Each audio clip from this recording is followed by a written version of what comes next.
Insomniac will be making more Marvel games, so what does that mean for their future roadmap? I want to look at that. Sony seems to be preparing something big. GTA 6 of course got delayed. What does it mean for the gaming industry? Quite a lot.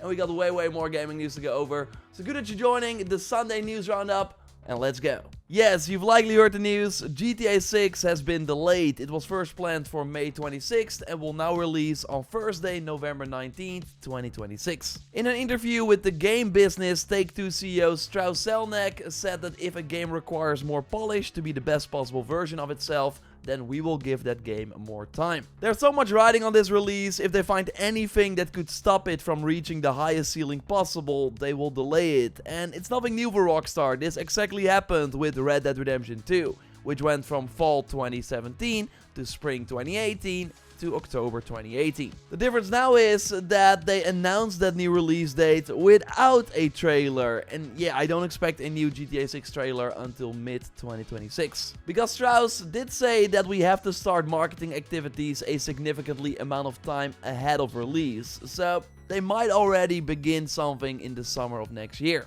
Now this delay news overshadows something else happening at Rockstar. I think the delay would have happened no matter what, but this still has a big impact. They fired 30 plus employees in what looks like a union busting move. Rockstar claims these employees were leaking information, but a verified current employee on the GTA forums says this was totally to stop a union from forming. Just 1 week before, the union had reached around 200 members, taking us over the 10% threshold required to seek recognition and begin collective bargaining, allowing us to negotiate directly with management on key issues that affect us: worsening crunch, inadequate pay, and inflexible working arrangements. So by firing those people, they lost the 10% threshold. Rockstar employees have been rallying in front of the Rockstar North building. Like, GTA 6 will make billions within months. Come on, treat your people making the game with respect. I will of course keep you posted and let me know what you think in the comments down below. Now I think it's also interesting to look at the impact this delay will have, because it will have a huge impact. For one, the first half of 2026 is now safe. February and March are already super crowded. Within 8 days we will get Crimson Desert, Saros, and 007 First Light.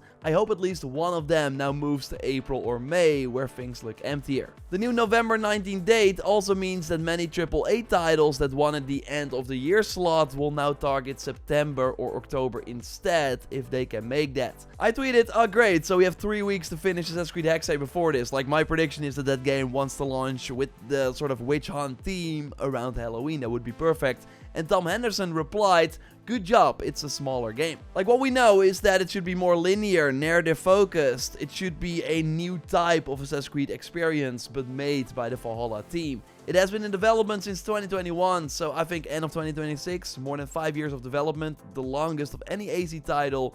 It's probably what they're aiming for. But that's far from all. We know Wolverine is planned for that fall window too, likely early October, similar to Yote and Spider-Man 2. Microsoft really has to make some decisions. They want to launch Halo, Campaign Evolved, Gears of War E-Day, Forza Horizon 6, Fable, and Call of Duty Modern Warfare 4 around that time as well. They're likely gonna move Fable again to 2027 if I had to guess. Maybe they can like put Halo earlier in September already. If you thought this year September and October were packed, just wait for 2026. Now the GTA 6 delay was of course the main topic during Take-Two's investor call, but there was more. Mafia: The Old Country beat internal expectations. Great news for Hangar 13, who really needed a win, and high chance this means we will see more Mafia in the future. I'm really curious if they will go bigger or stick with this smaller approach. Borderlands 4, on the other hand, did not meet expectations. Interestingly, it generated the highest launch month dollar sales in franchise history, nearly 30% higher than Borderlands 3. But let's not forget that Borderlands 4 was $10 more expensive, and maybe more people bought the more expensive editions they also had, because they sold fewer units compared to Borderlands 3, and they were disappointed in that. I don't think that's a surprise. Like, Borderlands 3 was more of a moment, people were craving new Borderlands content, while with Borderlands 4 we already had the Tiny Tina game, an extensive post-launch for Borderlands 3. I think the game still did amazingly well, and 2K now hopes that it will sell great over time, because yeah, the budget was twice as high as Borderlands 3, so I kinda get their math here, but I overall think the series is very healthy. Borderlands 4 is still in my backlog. I want to get around to it before the end of the year. I think it's possible. I'm currently playing Dispatch and Outer Worlds 2. I tried that, especially Dispatch. It's like an old school Telltale game. You wanna check that stuff out if you love Telltale at any point.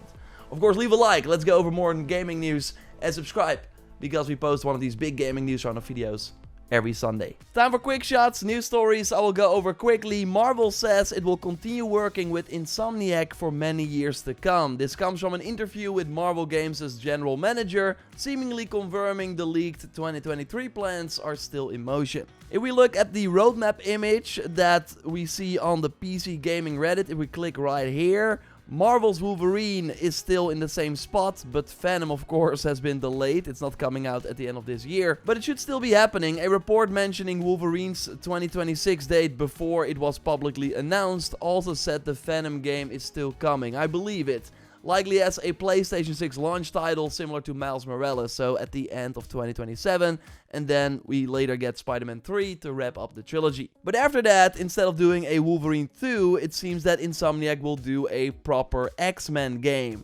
There's also a Ratchet & Clank on the roadmap here, but since the Ratchet directors took over Wolverine after Brian Horton, the creative director, left, I'm not sure what happened with that Ratchet project, if we will see that soon. Same for the new IP, I would not be surprised if that also got pushed. It seems all a bit too ambitious. Now I would love for them to branch out again someday, but for now I'm also fine with more Marvel. Wolverine looks awesome and I cannot wait for Spider-Man 3.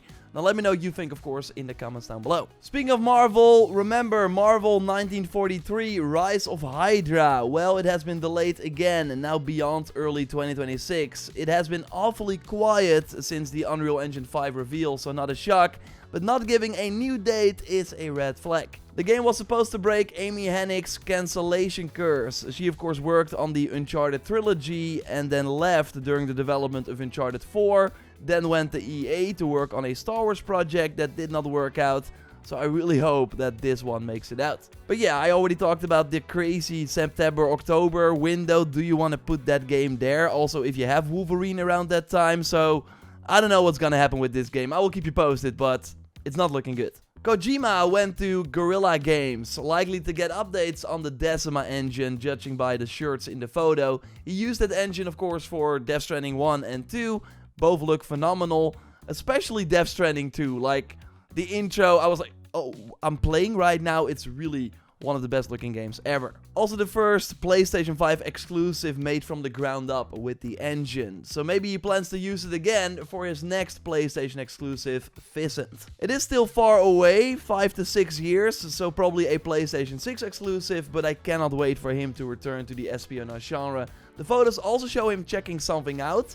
Could be Horizon Online or early Horizon 3 work, because that will of course also be running on the Decima engine. Guerrilla had a big 2024 with LEGO Horizon and the Zero Dawn remaster, though both were outsourced and not made by their internal teams. So 2026 should be when their core teams finally resurface. At least that's what I hope. I will keep you posted. Things are not going well at Square Enix. They just announced more layoffs as part of their US and European restructuring. In the London office alone, nearly 140 people were told that their jobs would be at risk, with Square Enix looking to make annual cost savings of over $19.6 million.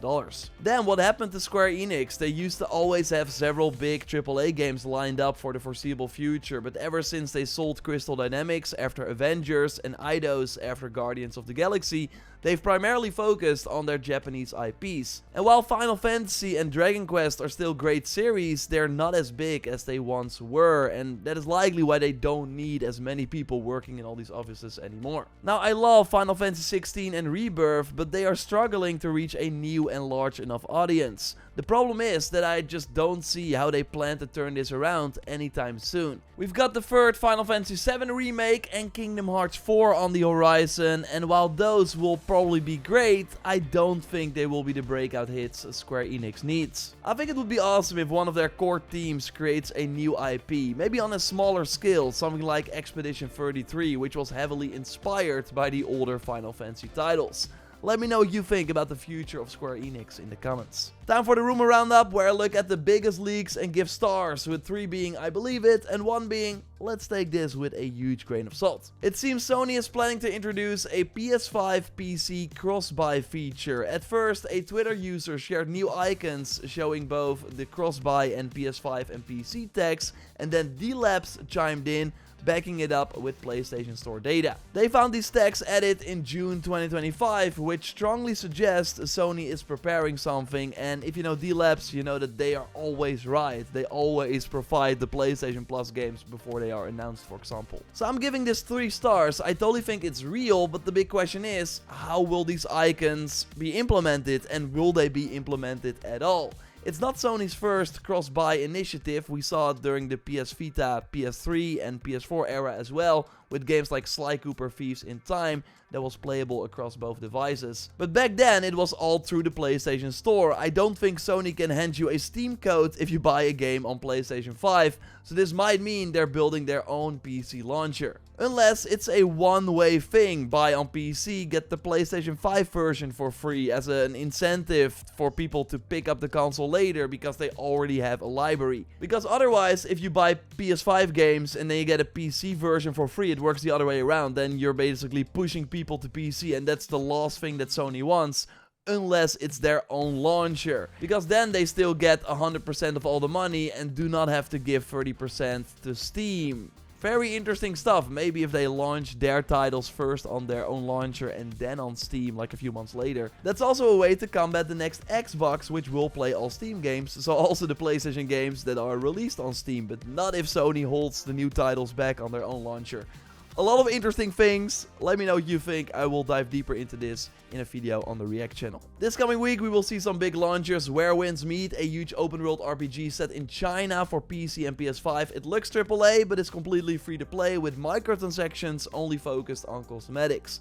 I will have videos here on the channel, so keep an eye out and let me know if you are going to try it in the comments down below. Also on November 14th is the release of Call of Duty Black Ops 7. Fallout 4 Anniversary Edition, including all the 6 expansions and 150 Creation Club items, drops on November 10th. And I will of course have another big Sunday gaming news roundup video like this next week as well. And totally subscribe to my React channel, where I go more in depth on all the latest news stories for if you are curious. You can go there by clicking on the screen. That will take you to my weekly Monday stream, so I hope to see you there. Subscribe, leave a like, and I will speak to you soon. Goodbye.